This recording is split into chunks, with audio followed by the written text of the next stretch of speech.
espacio. Este es el sexto año que realizamos conferencias semestrales. Esta es la primera del semestre.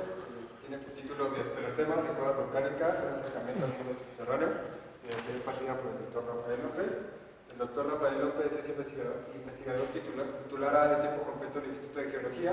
Sus líneas de investigación se concentran en el estudio de carbonatos y sistemas kársticos. Es explorador de la National Geographic Society y ha publicado diversos artículos sobre sistemas carbonatados y kársticos de México. Ha dirigido varias tesis de diferentes niveles y actualmente imparte la asignatura de karstología en el posgrado de Ciencias de la Tierra. Demos la bienvenida. Muchas gracias. Pues muchas gracias por estar acá, muchachos.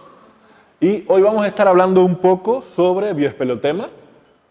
El nombre es bastante rimbombante, porque en general cuando conocemos muy poco sobre algo le ponemos un nombre bien chido, y eso es bueno para las publicaciones y para el auditorio. Entonces, número 1. ¿Han estado en cuevas alguno de ustedes? ¿Sí? ¿Cómo se le imaginan normalmente los que no han estado? O sea, el cine normalmente nos ha enseñado las cuevas así, ¿no? Tenemos películas bastante clásicas. Esta es La Cueva, El Descenso 1 y 2, ¿no? La Cueva, Sanctum, clásico, donde normalmente en el cine lo que tenemos es un grupo de personas que entran a una cueva y al final nunca salen de la cueva, hay una serie de monstruos, etcétera, etcétera. Y la realidad es que sí, efectivamente, en general cuando uno entra a una cueva, al final nunca sale de las cuevas, porque te pasas toda la vida tratando de ir a cueva y a cueva. Entonces tu vida se resume en el tiempo que estás en la superficie, loco por volver a entrar a las cuevas. Entonces sí tiene algo que ver, pero en realidad las cuevas pues son sistemas muy interesantes, tanto del punto de vista científico como del punto de vista deportivo, turístico, etcétera, etcétera. Normalmente las cuevas que estudiamos son más de este tipo. Estos son sistemas volcánicos, estos son sistemas subacuáticos de Yucatán, estos son sistemas de la Sierra Negra, y esto, bueno, es Río Secreto, que si alguna vez tienen la oportunidad de ir, pues está genial. Es una cueva muy turística. Recordamos que México tiene uno de los sistemas más profundos de todo el mundo, que es el sistema Huautla, que tiene 1982 metros actualmente, o sea, son casi 2 kilómetros de profundidad, y tiene el sistema de cuevas inundadas más grande de todo el mundo, con 270 kilómetros completos. Entonces son cuevas muy grandes. O sea, México es llamada la meca de la espeleología, así que si quieres hacer espeleo en alguna parte del mundo, en general lo que haces es en las vacaciones te vienes a México y tienes cuevas de todos tipos. Así que empecemos primero. ¿Qué es una cueva y cómo se forma una cueva? Existen multitud de tipos de cuevas, pero básicamente todas las cuevas las podemos dividir en cuevas kársticas, que son resultado de la disolución, y cuevas pseudokársticas, donde se engloban otros fenómenos. Entonces, básicamente tenemos como agentes de disolución, o sea, roca caliza, puede ser yeso, cualquier roca soluble, y tenemos algunos agentes que aumentan la disolución. Esto en general está dado por el CO2, que se disuelve en el agua y empieza a disolver la roca, o por este fenómeno que vemos acá, que es la aloclina. Esto es agua salada abajo y esto es agua dulce. Y a la interfaz le llamamos aloclina. Esa aloclina, por efecto iónico, hace que sea muy agresiva y así se forman la mayoría de los sistemas de cuevas de la península de Yucatán. ¿Sí? Ahora, evidentemente, para que esto suceda, necesitamos que lo que tú puedas estar disolviendo se pueda estar yendo. Y para eso necesitamos un gradiente hidráulico. Ese gradiente hidráulico está dado ya sea por la incisión de un río o el levantamiento de una montaña o por cambios del nivel del mar.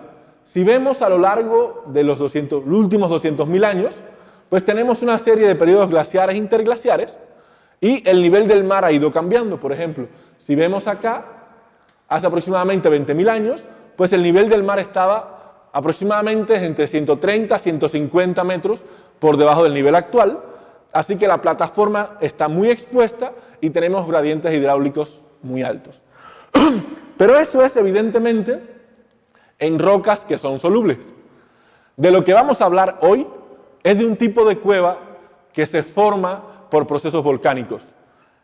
Cuando tenemos erupciones volcánicas de este tipo, teniendo lavas AA y Pajojoe, son lavas que son muy fluidas y entonces lo que tenemos es un volcán que está haciendo erupción y se enfría la parte más superficial y dentro aún sigue fluyendo. Si la erupción se detiene, pues evidentemente esto se va corriendo y lo que queda es un agujero, ¿sí? Entonces eso es a lo que vamos a referirnos hoy. Le llamamos cuevas de lavas o tubos de lava, porque básicamente es un tubo. ¿Sí? No tiene la gran ciencia, ¿no? O sea, la génesis de esta cosa es bastante poco compleja, ¿no? Ahora, ¿por qué estudiamos las cuevas volcánicas? No sé si recuerdan cuando salió este artículo, no sé si siguen mucho las cosas de Marte, pero los que lo siguen, bueno, en un momento nos dimos cuenta que en Marte había tubos de lava. Y nos dimos cuenta, bueno, no, yo no trabajé ahí, evidentemente. O sea, yo me di cuenta nada más cuando leí el artículo, que lo decían, ¿no? Decía, tubo de lava, ¿no? Entonces, básicamente, de lo que se dieron cuenta los autores fue de que todas estas estructuras eran tubos de lavas, pero que los techos habían colapsado. Entonces se dijeron, ok, entonces hay tubos de lava en Marte. Eso ya empieza a ser la cosa diferente. ¿Por qué? Normalmente es difícil que la vida surja en un ambiente tan extremo, porque evidentemente puedes empezar a formarse proteínas, etcétera, etcétera, y a destruirse al mismo tiempo. Sin embargo, si tienes un tubo de lava, dicen algunos autores, que evidentemente que la vida se cree y se pueda preservar. Y de hecho hay algunos autores que son aún más extremos, que dicen que toda la vida en la Tierra no surgió en los mares así como tal, sino en los tubos de lava dentro de los mares. Entonces, tenemos fanáticos de todo. Entonces, evidentemente, sí, yo estudio tubos de lava, apoyo a esos que dicen que la vida surgió en los tubos de lava, ¿no? Porque evidentemente yo también tengo que comer, muchachos, ¿eh? O sea, si no empiezo a publicar, entonces me voy a quedar sin SMI, sin nada, y esa renta no se paga sola. Y surgió entonces una idea fantástica. Y esa idea fantástica porque evidentemente involucra vida extraterrestre, involucra tubos de lava. Y dijimos, bueno, si vamos a colonizar Marte, que ya se lo podemos hacer en Marte o en miércoles, evidentemente dentro de los tubos de lava es un excelente lugar para empezar. ¿Sí? ¿Por qué? Los tubos de lava tienen una característica genial. Y es que haga frío, calor o lo que tengas afuera, ellos mantienen la temperatura, son como un termo. Entonces puedes tener cambios de temperaturas muy grandes en el exterior y dentro del tubo de lava mantiene una misma temperatura. Entonces eso lo hace bueno. Y bueno, este es el proyecto de la NASA de la terraformación de Marte y lo que proponen algunos es, bueno, iniciarlo dentro de los tubos de lava. Evidentemente, Mulder School estarían fascinados con eso, pero hasta ahora no hemos hablado nada de lo que veníamos a hablar hoy. Así que, para empezar a hablar, ¿alguien sabe qué son las espelotemas? ¿Sí? ¿Qué son? Como las diferentes formaciones que puedes encontrar en una cueva. Ok, básicamente tenemos estalactitas, estalagmitas, ¿no? Estalactitas de arriba a abajo, estalagmitas de abajo hacia arriba. Y esto es el concepto básico, o sea, sería un depósito secundario en una cueva. Y tenemos, por ejemplo, las elictitas, que no respetan la fuerza de gravedad, porque las fuerzas que la forman son fuerzas de capilaridad, que son 10 y tantas veces más fuertes que la fuerza de gravedad. Entonces pueden formar todas las figuras caprichosas que quieran. Tenemos, bueno, estalactitas, muchachas en bikini, y tenemos una serie de formaciones que se forman bajo agua. Pero las más interesantes y las más hermosas, sin lugar a duda, son las bioespeleotemas. ¿Por qué? Cuando hemos hablado tanto de la vida en Marte, entonces llega un grupo de amigos un día y me dice, oye, Rafa, ¿qué vas a hacer el fin de semana? No, pues no tengo nada que hacer, echa la hueva. Ok, ¿qué hacemos? Bueno, oye, es que vamos a ir a unos tubos de lava, no sé qué. Entonces, pues está chido, ¿no? En Cuba, que es de donde yo soy, pues evidentemente tubos de lava no hay, o sea, no tenemos volcanes tampoco. Entonces se me hizo chido, ¿no? Dices, pues vamos, ¿no? Entonces te lees un par de artículos de la vida en Marte, no sé qué, y entonces evidentemente lo que esperas es, como cubano llegando a México, pues encontrarte un extraterrestre haciéndose sus margaritas y tomando tequila. Ya de perdis, te imaginas una foto así para tu artículo de Nature, pero al final, la dura y triste realidad es esto. O sea, entonces, la evolución de que yo espero encontrar en un tubo de lava es terrible, pero por lo menos encontramos algo, ¿no? Y les presento un tubo de lava. Este tubo de lava lo mapeó en 1997 Ramón Espinaza, actual subdirector de riesgo del Senapred. Él hizo su tesis de maestría mapeando tubos de lava.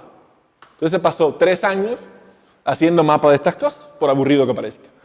Aquí vemos 2 conductos que están sobreimpuestos y bueno, evidentemente los tubos de lava todos son rasposos, hace un poco de frío, como que aparentemente no hay nada, ¿no? Pero, digo, de estar ahí a estar en mi casa, pues me voy de vacaciones, ¿no? Pero encontramos una cosa extremadamente interesante, y es esto. Y me van a decir, oye, ¿neta? O sea, esta cosita. Bueno, esta cosita, cuando yo la vi, dije, bueno, esto es algo raro, ¿no? Sin lugar a dudas. No tengo idea de lo que es, pero por lo menos es raro, ¿no?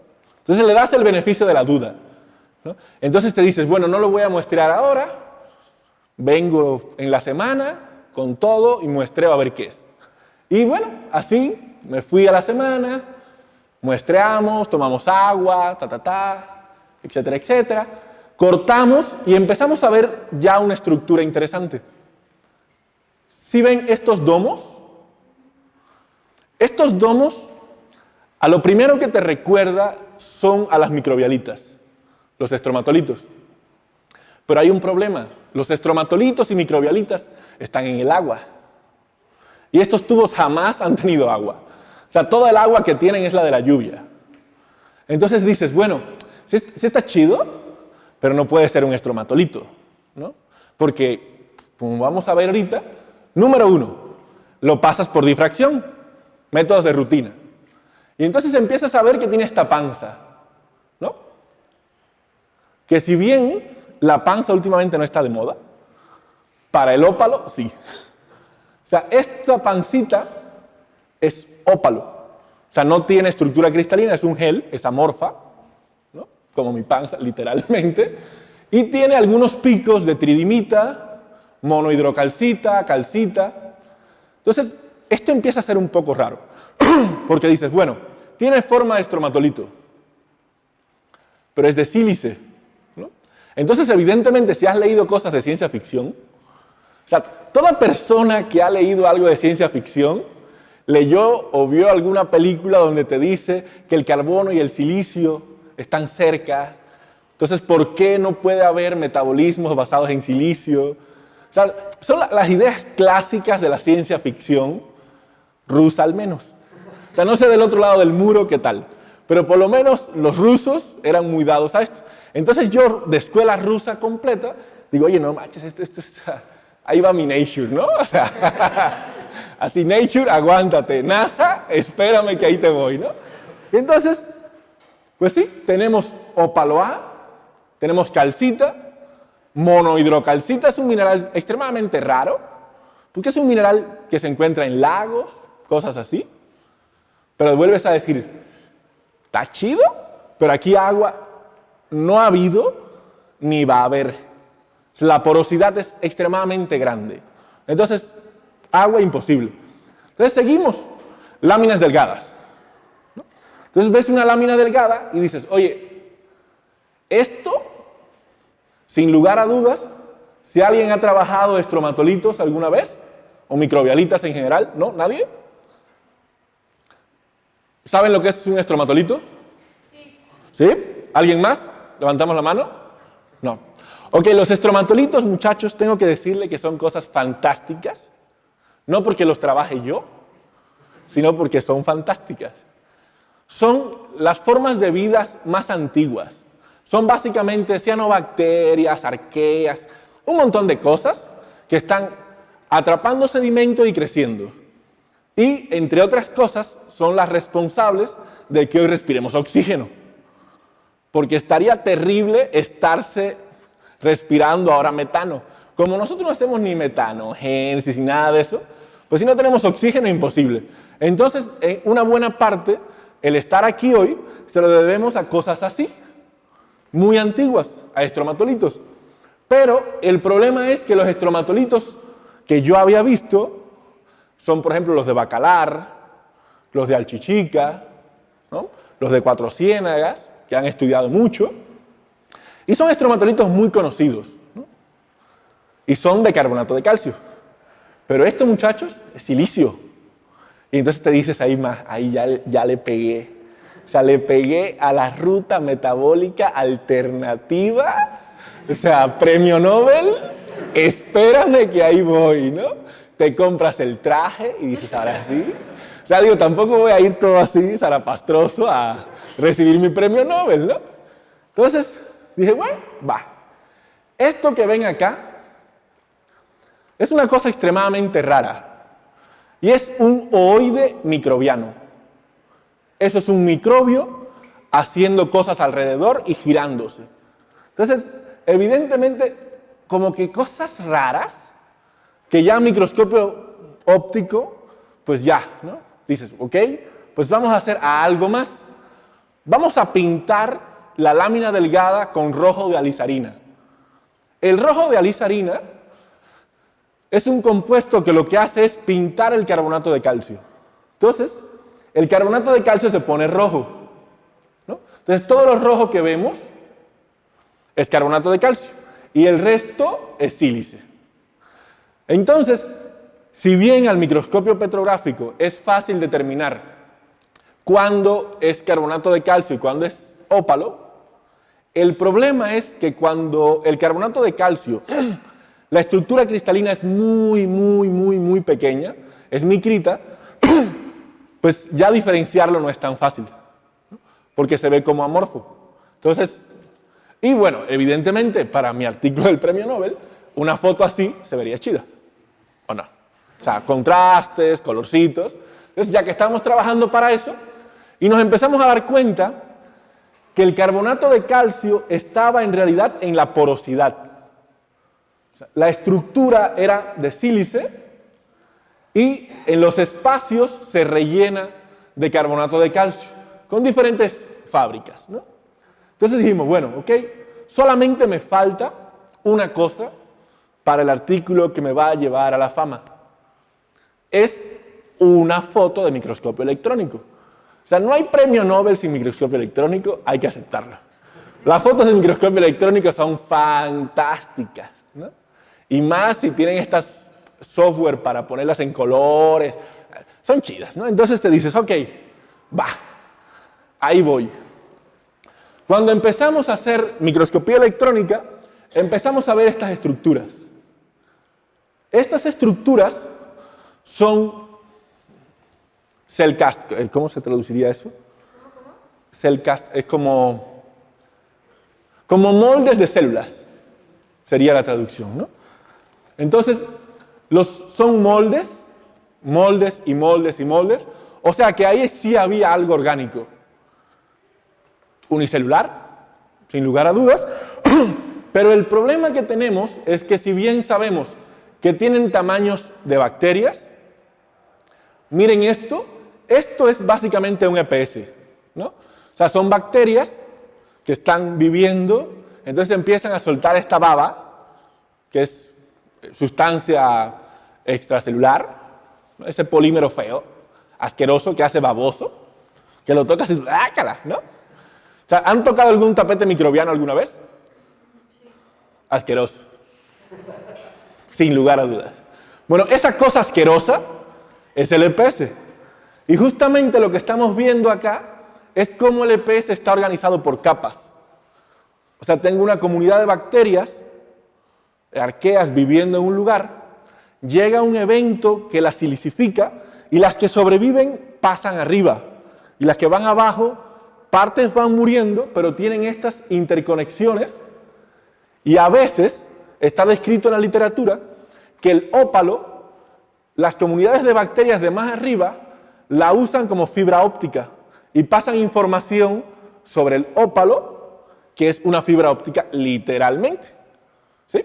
Entonces pueden pasar información de una a otra a través de fibra óptica, no traen Wi-Fi, pero fibra óptica ya es de gane, ¿no? Y si se ven acá, pues evidentemente tenemos algunas capas y quedan estas nanoesferas de ópalo entrampadas. La sílice tiene una propiedad muy interesante. La sílice puede sustituir cualquier cosa molécula a molécula.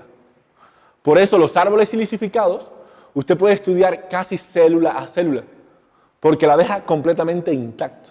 O sea, esa cosa llega, se mete y te silicifica todo. Entonces, ya con esto, evidentemente, ya tenía yo mi premio Nobel, pero ¿qué creen? Había consumido casi todo mi año académico en esto. Y a nosotros nos evalúan cada año, ¿no? Entonces, no hacía nada de ganarme mi premio Nobel si me votaban del instituto. Yo era asociado C en aquel entonces ya no lo publiqué, ya no me dieron un Nobel, pero aquí sigo. Entonces, de la posibilidad de un Nobel a tener trabajo, pues chamba, ¿no? Entonces, ¿qué es un espeleotema entonces? Una bioespeleotema es un espeleotema que está mediada por bacterias. Ahora, si se acuerdan de esto, vemos que tenemos entonces un problema. Cuando vemos los análisis de química de agua, de esto es básicamente agua de lluvia. No tiene ni madres. ¿Se te la puedes tomar? Está excelente. O sea, ¿estás analizando agua Bonafont? Sin problema. Entonces, llegamos a un problema. Dices, bueno, la sílice todavía me la explico. ¿Por qué? Porque estás en un campo volcánico, los ácidos húmicos disuelven la sílice, pasa en disolución y va como gel y precipita. Ok, pero ¿de dónde saco el carbonato? O sea, el carbonato de calcio necesito bicarbonatos y necesito calcio. Las rocas volcánicas, así que digas, wow, qué cantidad de calcio. Los olivinos tienen un poco, las plagioclasas alguito, pero en realidad es poco, ¿no? Y la sílice, bueno, sí, sílice hay un montón, ¿no?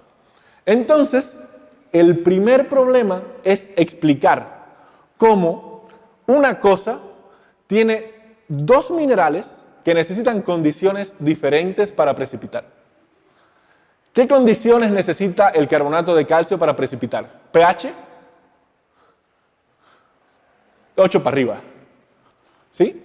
Necesito de 8 hacia arriba para precipitar. El problema es que la sílice es al revés.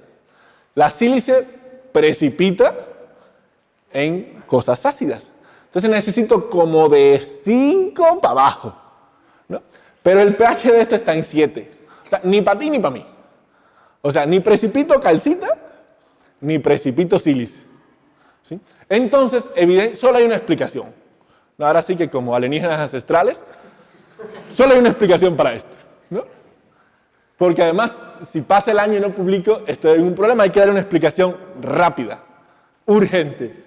Y la única explicación viable que a mí por lo menos se me ocurrió es que las bacterias estaban viviendo ahí tranquilamente, disfrutando, les llega un poquito de agua, poquito carbono, tantito. No mucho, pero algo. Están en la oscuridad absoluta, entonces son cosas ahí arqueas y cosas raras. Entonces están viviendo y llegan episodios de sílice. La sílice, como es un gel, exactamente igual que el que uno se pone en el pelo, pero de sílice, entrampa esas comunidades y deja espacios porosos, como estos, ¿no? Ahora, si estas bacterias no mueren por completo, si ellas empiezan a fijar carbono, o sea, lo que sacan, empiezan es a consumir el carbono que hay dentro del agua, porque ellas lo necesitan para ellas. Si empiezo a extraer CO2, básicamente, del agua, ¿qué empieza a pasar con el pH? El pH empieza a subir. Si el pH empieza a subir, en algunos micro lugarcitos, puedo llegar a hiperconcentrar el calcio y a llevar a pHs de 8 y más. Y entonces, eso es básicamente lo que vemos acá. O sea, las bacterias estaban viviendo acá, se comen el carbono y hace que el pH suba y entonces precipita el carbonato de calcio. ¿Sí? Y entonces, básicamente, pues ese fue todo mi año. No me gané el Nobel, tengo trabajo, que es bastante. Y entonces, la primera cosa que dijimos, bueno, son bioespelotemas, sin lugar a dudas. Tienen mecanismos que son poligenéticos, porque tienen minerales muy raros que precipitan en condiciones disímiles. Pero hay una cosa. Hasta que no sepamos qué bacterias, o qué arqueas, o qué sepa la madre, porque lo que yo veo acá, muchachos, o sea, puede ser casi cualquier cosa, ¿eh? O sea, yo soy geólogo. Cualquier cosa que parezca una pelotita, para mí es una bacteria. Si es un huevito, es mejor, más bacteria.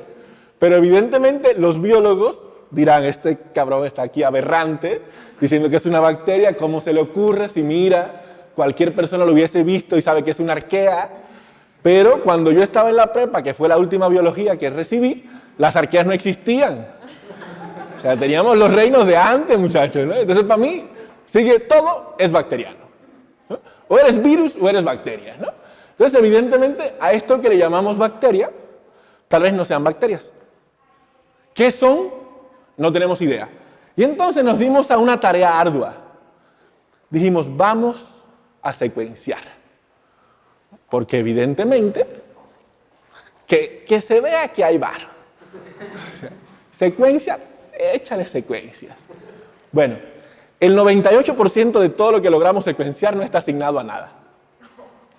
Entonces, primer problema. Dices, wow, ahí de nuevo llega la NASA, ¿no? Así, NASA, espérame. El problema es que acabamos de mandar un artículo con el 2%, ¿no? Tampoco me da para el Nature, evidentemente. Tampoco me va a dar para el Nobel, pero ya este año lo libré. Ya voy. Pero seguimos con el 2% de cosas asignadas a nivel así como familia, especie nada, y el 98% no sabemos de qué es. No tenemos la más mínima idea. En el mundo, Diana Nordup es una investigadora muy buena que hace cosas de estudios de tubos de lava en Hawái. Intentó cultivarlas, porque tuvo el mismo problema. O sea, no soy yo el único. O sea, si bien yo secuencié y me topé con el 2%, casi nada, digo, da, pero la del lobo un pelo. La verdad es que el intentar cultivar esas cosas ha sido extremadamente difícil.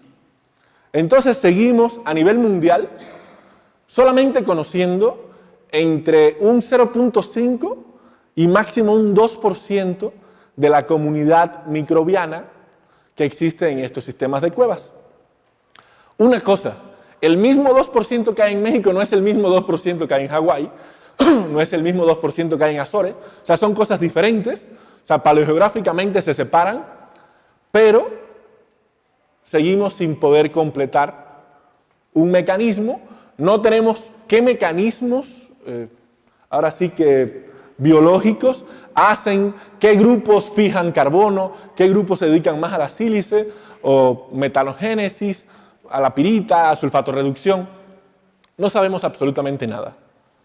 Y ahora, aunque suena propaganda, muchachos, hay un montón de temas de tesis. La gente que quiera en estos lugares son fantásticos, no se conocen nada, entonces aquí les dejo mi correo.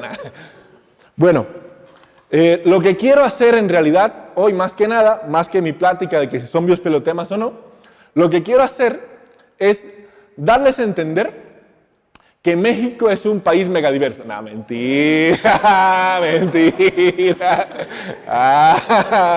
Ok, número 1, nunca poner México es un país megadiverso, florodiverso, heterodiverso, no, nada, ¿no? Eso es terrible. Bueno, lo que quería darles a entender hoy es que en realidad lo que conocemos de México es muy poco en superficie.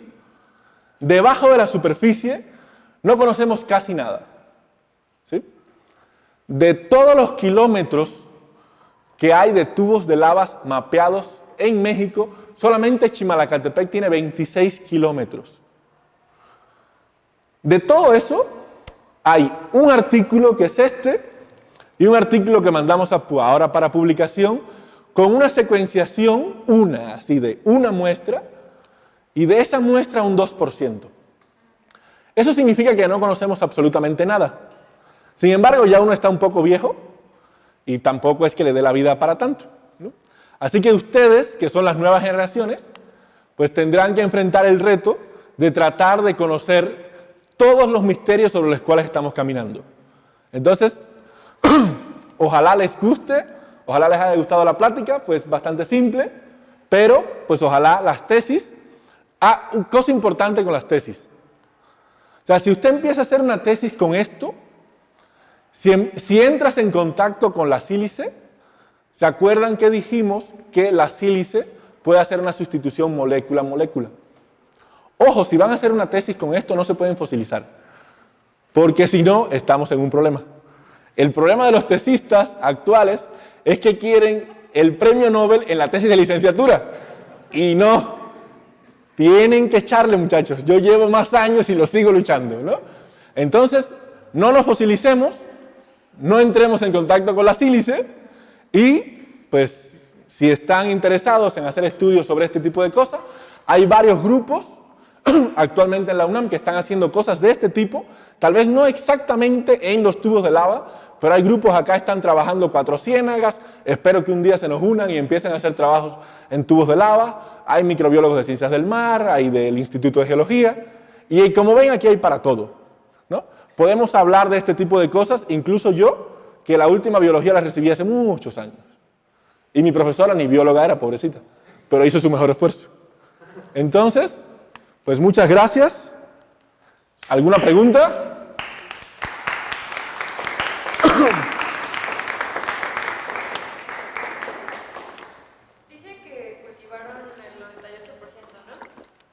No, de hecho, no hemos logrado cultivar absolutamente nada. Secuenciamos. Sí. O sea, estos sistemas siguen vivos, siguen creciendo. Lo que logramos secuenciar, logramos suena multitud, ¿eh? O sea, a ver, yo no uso una bata, pero ni en el hospital. O sea, lo que lograron secuenciar, los que hacen secuenciación, se tomó una muestra de este biofilm, esta película que está viva actualmente, y se logró secuenciar el 2%, o sea, usando secuenciación masiva, que era lo que teníamos, ¿no? Y lo que podíamos pagar. Hay métodos más chidos, pero pagarlos ya es un poco más complicado. Ahora, cultivado, no hay absolutamente nada en el mundo. O sea, no hemos logrado cultivar nada. Sí, yo menos, ¿no? O sea, tengo un experimento, un café que se me quedó hace una semana y es todo lo que logro cultivar, ¿no?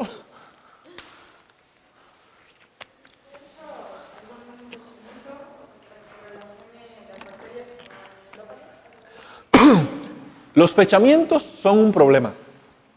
O sea, la sílice es infechable hasta el momento.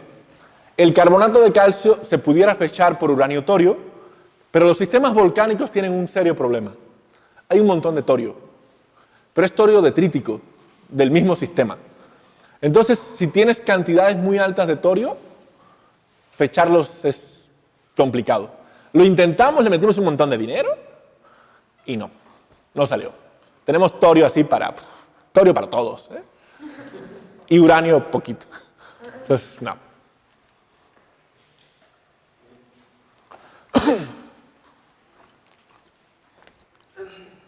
¿Cómo interactúan las placas tectónicas con este problema de las cuevas?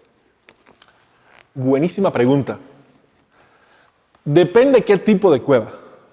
O sea, hay sistemas de tubos de lava, por ejemplo, en Hawái, que es un hotspot. O sea, básicamente es una pluma, la placa va y se va moviendo la placa y tienes una pluma que te está quemando, ¿no? Como si agarraras un encendedor. Entonces, si bien en distintos ambientes tectónicos las lavas son diferentes en cuanto a su composición química, la verdad es que el resultado es casi el mismo. O sea, los tubos de lava de Hawái son muy parecidos a los de México, los tubos de lava de la Antártida son muy parecidos, aunque tectónicamente sean diferentes. Básicamente es un hueco. O sea, si hay lava que es fluida, se puede formar un tubo de lava y es casi igual. Y no hemos encontrado que estas variaciones en la química de la lava haya alguna diferencia en la composición microbiana. Ahora, no la hemos encontrado porque hay 4 trabajos en todo el mundo. Entonces, evidentemente, cualquier cosa que podamos pensar, o sea, primero hay que trabajarle más y tienen que hacer, aunque sea unos 10 trabajitos, para poder comparar.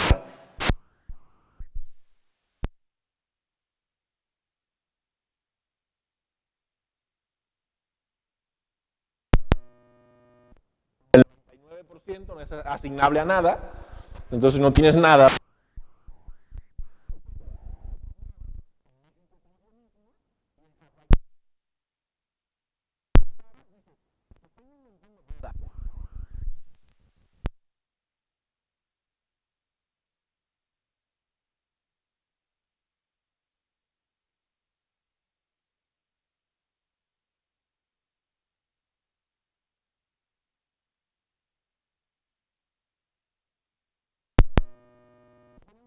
No conocemos absolutamente nada. Ese 2% se asigna hasta el nivel de especie y el 98%. Cuando dices No, se asigna nada, no. O sea, el 98% se asigna a familia.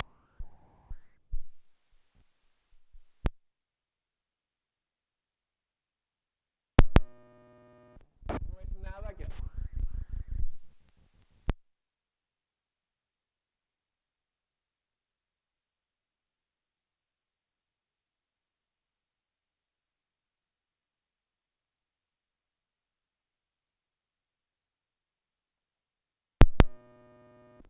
En realidad lo que tienes es millones y millones de pares que no se parecen en nada.